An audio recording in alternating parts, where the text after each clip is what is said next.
RMW আন্তর্জাতিক বাংলা সংবাদে স্বাগতম। প্রথমেই থাকছে সংবাদ শিরোনাম। ন্যাশনাল গার্ড কমান্ডারের কর্তৃত্ব সীমাবদ্ধ করেছিলেন ট্রাম্প। এবার সামারায় মার্কিন সেনাবহরে বোমা হামলা। বাইডেন প্রশাসনের সঙ্গে আলোচনার পরিকল্পনা নেয়নি ইরান। ইরানের বিরুদ্ধে বাগাড়ম্বরে মার্কিন নীতি অনুসরণ করল ফ্রান্স। ব্রিটেনে বেকারের সংখ্যা বৃদ্ধিতে রেকর্ড। নাভালনির সমর্থক বিক্ষোভকারীদের সন্ত্রাসী বললেন পুতিন। ইরান আমেরিকা সম্পর্কে নতুন সুযোগ সৃষ্টি হয়েছে বললেন মার্কিন জেনারেল। ইমপিচমেন্ট থেকে বাঁচতে আলাদা দল গঠনের হুমকি দিলেন ট্রাম্প। আফগানিস্তানকে 50 লাখ ডোজ করোনার টিকা উপহার দিচ্ছে ভারত। ইরানের সঙ্গে চমৎকার সম্পর্ক বজায় রাখবে কাতার।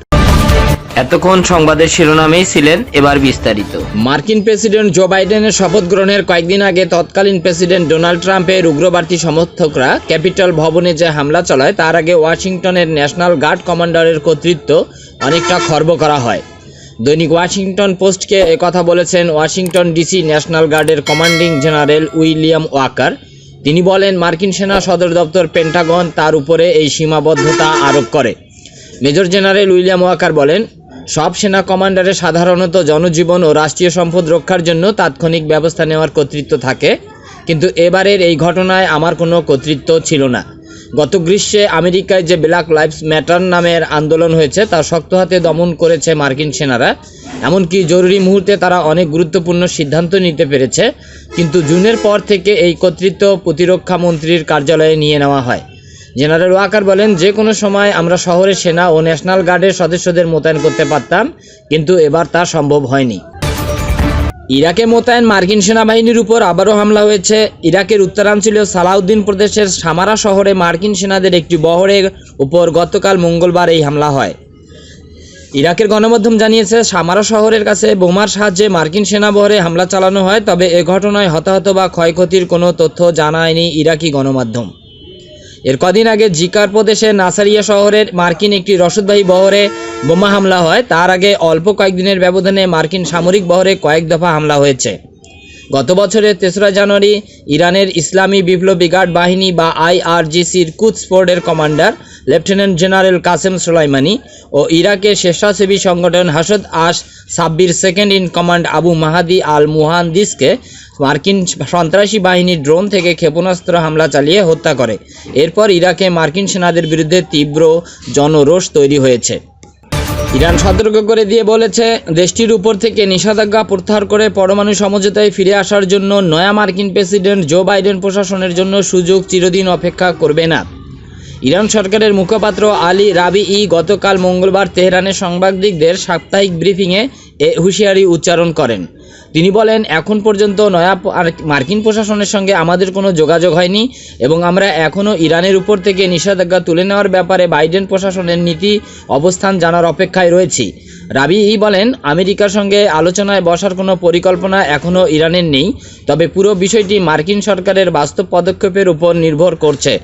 ইরান সরকারের মুখপাত্র বলেন, পরমাণু সমঝোতায় দেওয়া নিজেদের প্রতিশ্রুতি পূরণের জন্য শুধু আমেরিকা নয়, সেই সঙ্গে ইউরোপীয় দেশগুলোর জন্যও খুব সীমিত সুযোগ অপেক্ষা করছে।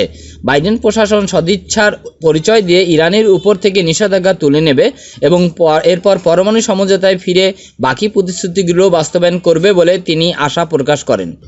মার্কিন সরকারের ইরান বিরোধী নীতি অনুসরণ করে ফ্রান্স তেহরানকে পরমাণু সমঝোতা মেনে চলার আহ্বান জানিয়েছে। ফরাসি প্রেসিডেন্টের এলিসি প্রসাদ গতকাল মঙ্গলবার এক বিবৃতিতে দাবি করেছে, পরমাণু সমঝোতায় আমেরিকার ফিরে আসার আগে ইরানকে এটি মেনে চলতে হবে। এই বিবৃতির মাধ্যমে ফরাসি প্রেসিডেন্ট ইমানুয়েল ম্যাক্রন নয়া মার্কিন প্রেসিডেন্ট জো বাইডেনের সঙ্গে টেলিফোনে আলাপ করার দুদিন পর পরমাণু সমঝোতায় আমেরিকার ফিরে আসার ব্যাপারে ইরানের সামনে পূর্ব শর্ত আরোপ করল। গত কয়েকদিন ধরে ফরাসি কর্মকর্তারা ইরানের বিরুদ্ধে বেশ কয়েকবার বাগাড়ম্বর করেছেন।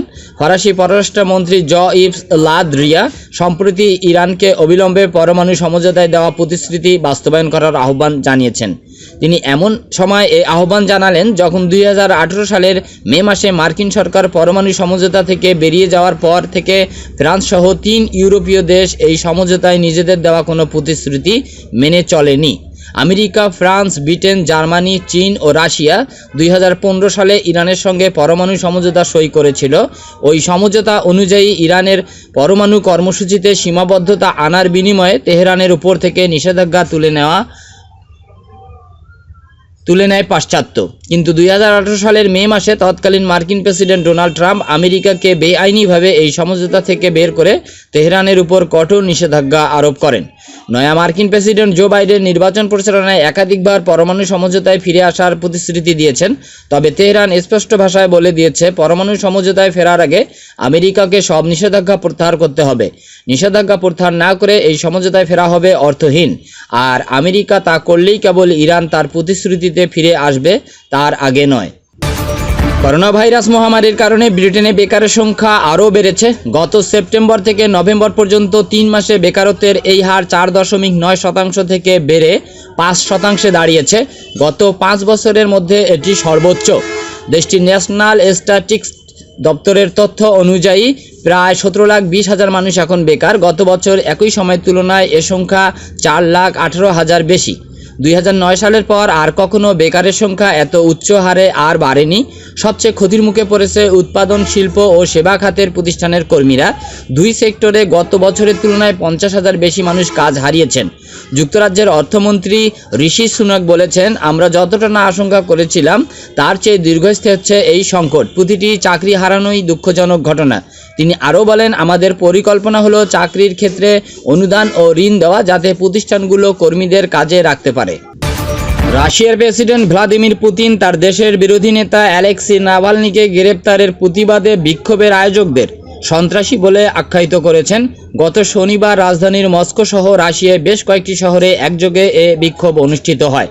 পুতিন সোমবার তার দপ্তর থেকে অনলাইনে বিশ্ববিদ্যালয় শিক্ষার্থীদের সঙ্গে আলাপচারিতায় এ অভিযোগ করেন। বিক্ষোভ আয়োজনকে বেআইনি উল্লেখ করে তিনি বলেন, আয়োজকরা ছিল এমন সন্ত্রাসী যারা নারী ও শিশুদেরকে সামনে এগিয়ে দিয়েছিল। রুশ প্রেসিডেন্ট বলেন, আইনের আওতার কথা বলার অধিকার সবার আছে, কিন্তু রাজনৈতিক উদ্দেশ্যে আইন লঙ্ঘন শুধু অগঠনমূলকই নয়, বিপজ্জনকও বটে। রাশিয়ার বিরোধী নেতা নাভালনিকে গত সপ্তাহে জার্মানি থেকে মস্কোয় ফেরার সঙ্গে সঙ্গে বিমানবন্দর থেকে আটক করা হয়। তার মুক্তির দাবিতে শনিবারের বিক্ষোভে সারা দেশে প্রায় 3,000 মানুষ অংশগ্রহণ করেন। মধ্যপ্রাচ্যের মোতায়েন সন্ত্রাসী মার্কিন বাহিনী সেন্টকমের commander general Kenneth Frank McKenzie দাবি করেছেন, জো বাইডেন আমেরিকার প্রেসিডেন্টের দায়িত্ব গ্রহণ করার পর ইরান ও আমেরিকার সম্পর্কে নতুন সুযোগ সৃষ্টি হয়েছে। বিগত বছরগুলিতে ইরানের সঙ্গে তীব্র উত্তেজনা প্রসঙ্গে তিনি আরও দাবি করেন, আমরা একটি যুদ্ধ প্রতিহত করতে চেয়েছিলাম। প্রেসিডেন্ট হিসেবে বাইডেন দায়িত্ব গ্রহণ করার পর প্রথমবারের মতো মধ্যপ্রাচ্য সফরের আগে সাংবাদিকদের সঙ্গে আলাপকালে তিনি একথা বলেন।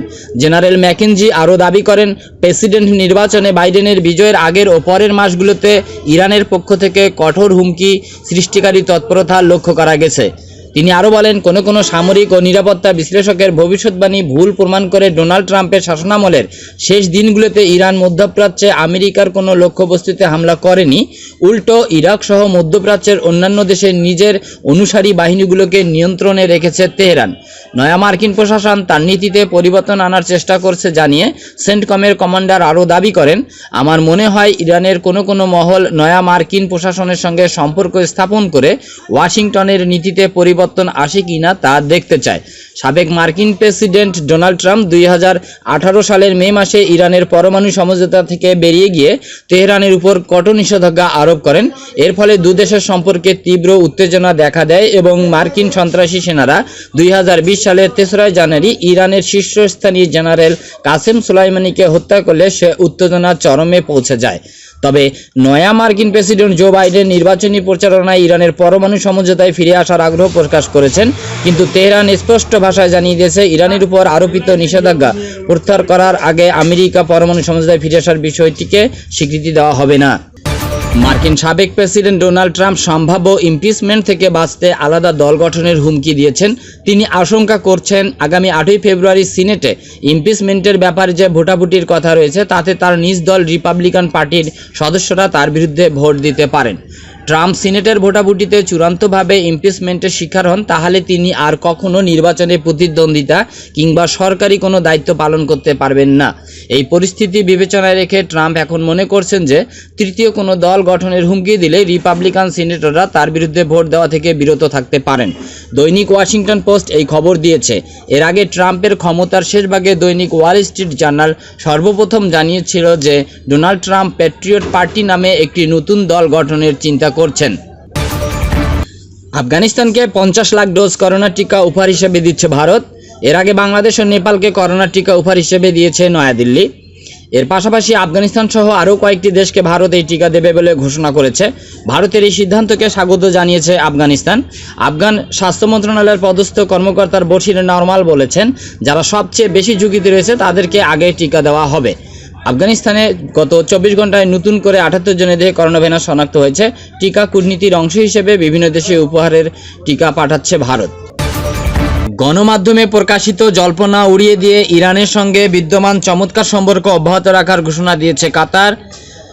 সম্প্রতি কোনো গণমাধ্যম দাবি করেছিল কাতার সম্প্রতি সৌদি আরবের সঙ্গে চুক্তি স্বাক্ষর করায় তেহরানের সঙ্গে দোহার সম্পর্কের অবনতি হবে। কাতারের পররাষ্ট্র মন্ত্রণালয়ের মুখপাত্র লোলা ওয়াহ আল খাতের মঙ্গলবার বার্তা সংস্থা ইরানকে দেওয়া সাক্ষাৎকারে বলেন, ইরান ও তুরস্কের সঙ্গে আমাদের চমৎকার সম্পর্ক বিরাজ করছে এবং আমরা মধ্যপ্রাচ্যের বিদ্যমান স্থিতিশীলতা সন্তুষ্ট। সৌদি নেতৃত্বাধীন কঠোর অবরোধের দিনগুলোতে যেসব দেশ কাতারের পাশে দাঁড়িয়েছিল সেসব দেশের প্রতি কৃতজ্ঞতা জানান আল খাতের। সৌদি আরব ও তার 3 মিত্র সংযুক্ত আরব আমিরাত, বাহরাইন ও মিশর 2017 সালের জুন মাসে কাতারের সঙ্গে কূটনৈতিক সম্পর্ক ছিন্ন করে দেশটির উপর কঠোর অবরোধ আরোপ করে। সৌদি আরব যেসব দাবিতে এই জোট পাকায় তার মধ্যে ছিল ইরানের সঙ্গে কূটনৈতিক সম্পর্ক কমাতে হবে, তুরস্কের সঙ্গে সামরিক সহযোগিতা বন্ধ করতে হবে এবং আল জাজিরা টেলিভিশন বন্ধ করে দিতে হবে। কিন্তু কাতার এসব দাবি মেনে না নিয়ে উল্টো ইরান ও তুরস্কের সঙ্গে সম্পর্ক শক্তিশালী করেছে। সৌদি নেতৃত্বাধীন দেশগুলোর তীব্র অবরোধের দিনগুলোতে কাতারের পাশে দাঁড়িয়েছে ইরান ও তুরস্ক।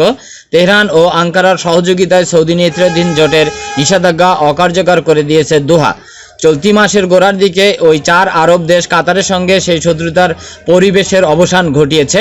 কাতার ও সৌদি আরবের মধ্যে স্বাক্ষরিত এক চুক্তির ভিত্তিতে 2 দেশের মধ্যে আবার বাণিজ্যিক লেনদেনের পরিবেশ তৈরি হয়েছে।